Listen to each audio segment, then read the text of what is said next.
হোলীৰ দিনাই বছৰৰ প্ৰথম চন্দ্ৰগ্ৰহণ হ'বলৈ গৈ আছে। কেতিয়াৰ পৰা এই চন্দ্ৰগ্ৰহণ আৰম্ভ হ'ব, চন্দ্ৰগ্ৰহণৰ সময়ত ভুলতো আমি কি কাম কৰিব নালাগে, ইয়াৰ বিষয়ে এই ভিডিঅ'টোৰ যোগেদি আমি সম্পূৰ্ণভাৱে জানি লওঁ আহক। যদি ভিডিঅ'টো ভাল লাগে লাইক এটা কৰি আমাৰ মনোবল বঢ়াব আৰু আপোনালোকৰ বন্ধুবৰ্গৰ লগত শ্বেয়াৰ কৰি তেওঁলোককো উপকৃত কৰিব। ৰঙৰ উৎসৱ হোলী মানেই হ'ল আনন্দ, কিন্তু হোলীত এইবাৰ বিশেষ আৰু বিৰল জ্যোতিষবিজ্ঞানে সাক্ষী হৈ ৰ'ব। এইবাৰ ৩ মাৰ্চৰ তাৰিখে হ'ব হোলী, কিন্তু বছৰৰ প্ৰথম চন্দ্ৰগ্ৰহণো এইদিনাই হ'বলৈ গৈ আছে। এই চন্দ্ৰগ্ৰহণ আংশিক চন্দ্ৰগ্ৰহণ হ'ব। এফালে উৎসৱৰ ৰং হৈ পৰিব আৰু আনফালে চন্দ্ৰগ্ৰহণই আগুৰি ধৰিব আৰু আমাক আধ্যাত্মিক নিয়ম কানুনৰ মাজেদি আমি চলিবও লাগিব।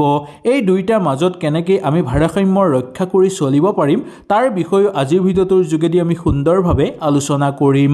বহুতে ভাবিছে যে চন্দ্ৰগ্ৰহণৰ সময়ত হোলীৰ আনন্দত কিবা বাধা আহি পৰিব নেকি, কিছুমান জ্যোতিষী বা জ্যোতিষ শাস্ত্ৰৰ নিয়মৰ মানিবলৈ গৈ কিছুমান ক্ষেত্ৰত আমি বিফল হ'বলগীয়া হ'ব পাৰে নেকি।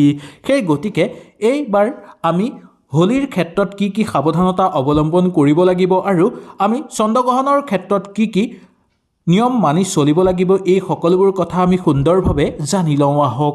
ভূগোলবিদসকলৰ মতে এই চন্দ্ৰগ্ৰহণ ৩ মাৰ্চৰ তাৰিখে আৰম্ভ হ'ব।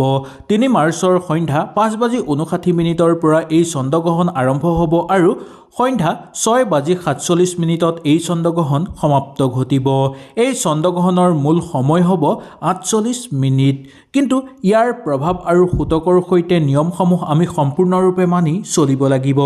ইয়াৰ একমাত্ৰ কাৰণ হ'ল এই চন্দ্ৰগ্ৰহণ ভাৰতত দৃশ্যমান হৈ থাকিব। ভাৰতৰ উপৰিও এই চন্দ্ৰগ্ৰহণ পূব এছিয়া, অষ্ট্ৰেলিয়া, আমেৰিকা, ৰাছিয়া আৰু লগতে পাকিস্তানতো এই চন্দ্ৰগ্ৰহণ দৃশ্যমান হ'ব। ফলত আন্তঃৰাষ্ট্ৰীয় পৰ্যায়ত ইয়াক এক উল্লেখযোগ্য জ্যোতিষবিজ্ঞানৰ পৰিঘটনা হিচাপে বিবেচিত কৰা হ'ব। সেই গতিকে এই সময়খিনি আপোনালোকে খুব সাৱধানতা অৱলম্বন কৰি চলিবলৈ চেষ্টা কৰিব। ৩ মাৰ্চৰ সন্ধ্যা ৫:৫৯ পৰা ৬:৪৭ সময়খিনিত আপোনালোকে পৰাপক্ষত ঘৰৰ পৰা বাহিৰলৈ নোলোৱাটোৱেই মংগলময়। বিশেষকৈ গৰ্ভৱতী মহিলা যদি আপোনালোকৰ ঘৰত আছে তেনেহ'লে এই সময়খিনি খুব সাৱধানতা অৱলম্বন কৰি আপোনালোকে চলিব লাগিব। খালী চকুৰে আপোনালোকে ওপৰলৈ নোচোৱাটো দৰকাৰ।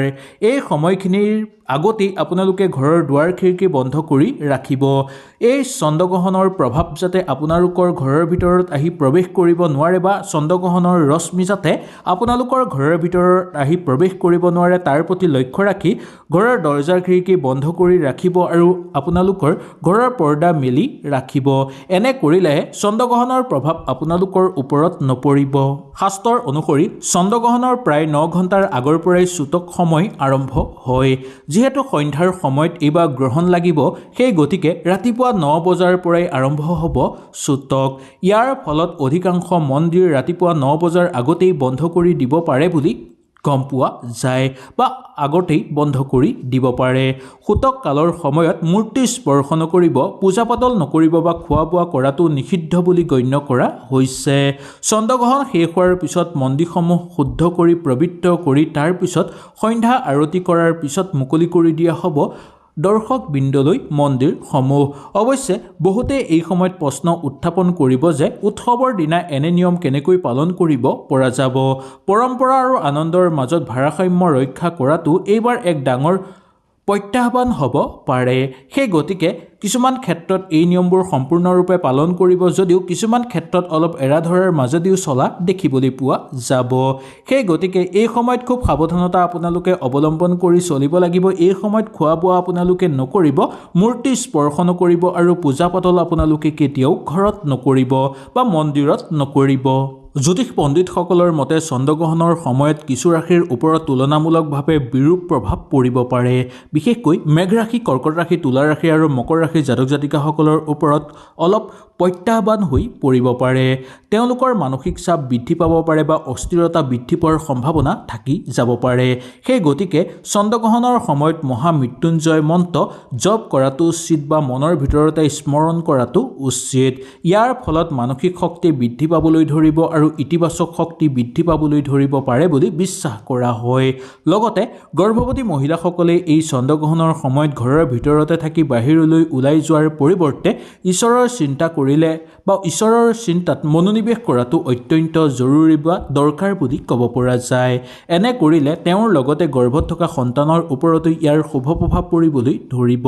তাকে নকৰি যদি চন্দ্ৰগ্ৰহণৰ সময়ত গৰ্ভৱতী মহিলাসকলে ঘৰৰ পৰা বাহিৰলৈ ওলাই যায় তেনেহ'লে তেওঁৰ ওপৰত এই গ্ৰহণৰ বেয়া ৰশ্মিয়ে প্ৰভাৱ পেলাব পাৰে আৰু লগতে গৰ্ভত থকা সন্তানৰ ওপৰতো ইয়াৰ বেয়া প্ৰভাৱ পৰিব পাৰে।